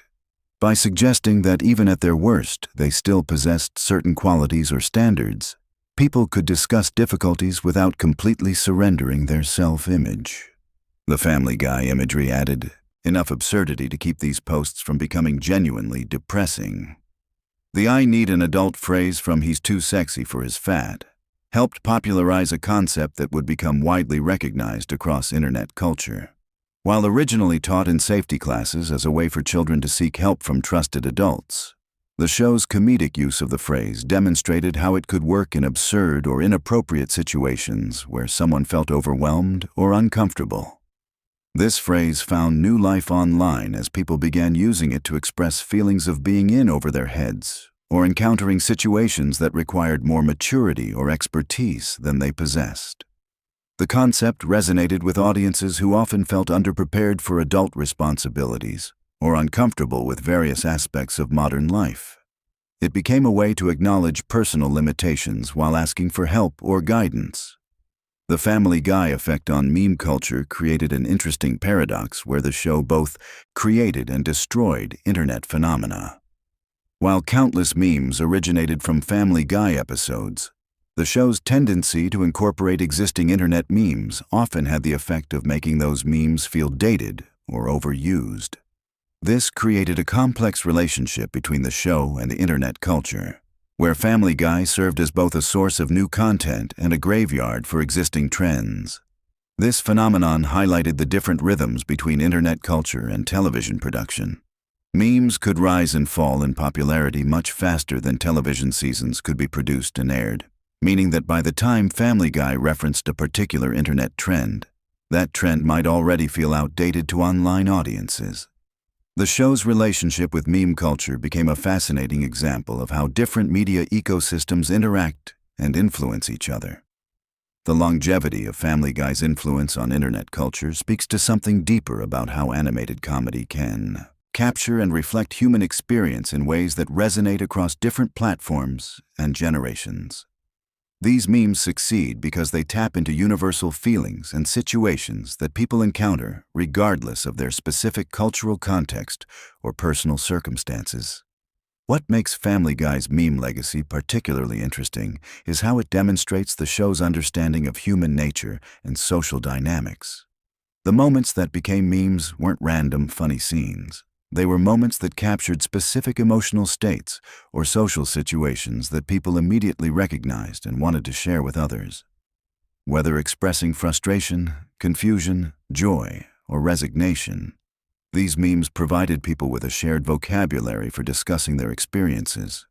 The show's continued relevance in meme culture also reflects how certain types of humor and observation remain timeless, even as technology and social media platforms change.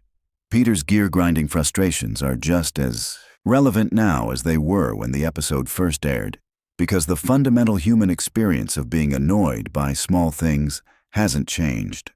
Similarly, feeling out of touch with popular culture, being overwhelmed by adult responsibilities, or having conversations that start inappropriately are all experiences that transcend specific time periods or cultural moments.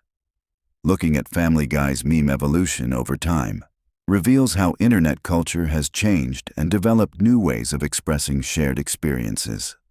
Early Family Guy memes were often simple image macros or direct quotes, but as digital tools became more sophisticated, creators began producing more complex content like musical remixes, visual mashups, and elaborate parodies that used Family Guy source material as a starting point for entirely new creative works. This evolution demonstrates how meme culture has become a legitimate form of artistic expression, with creators using familiar source material to comment on contemporary issues, explore personal experiences, or simply create entertaining content for its own sake. Family Guy's contribution to this ecosystem goes beyond just providing funny moments. The show created a rich library of characters, situations, and emotional states that creators could draw upon for their own artistic purposes. The international spread of Family Guy memes also shows how animated comedy can transcend cultural and linguistic barriers. While specific references might not translate perfectly, the basic emotional content of these memes, frustration, confusion, joy, disgust, operates on a level that people can understand regardless of their specific cultural background. This universality has helped Family Guy memes spread across different online communities and language groups. As we've seen throughout this exploration, Family Guy's relationship with internet culture represents something unique in entertainment history.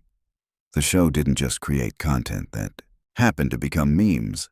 It created a whole ecosystem of relatable moments and quotable lines that people could use to express their own experiences and connect with others who shared similar feelings or situations. The lasting impact of these memes suggests that Family Guy succeeded in capturing something essential about human nature and modern life that continues to resonate with audiences.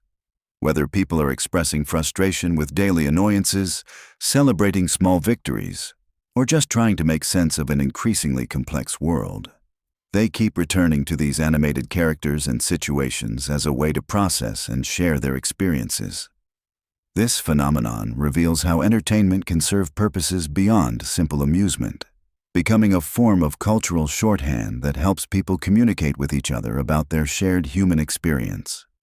Family Guy's memes aren't just funny images or video clips. They're tools that people use to connect with each other and make sense of their world. The show's continued production of new meme-worthy content suggests that its creators understand this role and continue to create moments that capture contemporary anxieties, frustrations, and joys in ways that audiences can immediately recognize and want to share. This ongoing relevance demonstrates how certain forms of comedy can remain vital and meaningful, even as the specific details of daily life continue to change and evolve.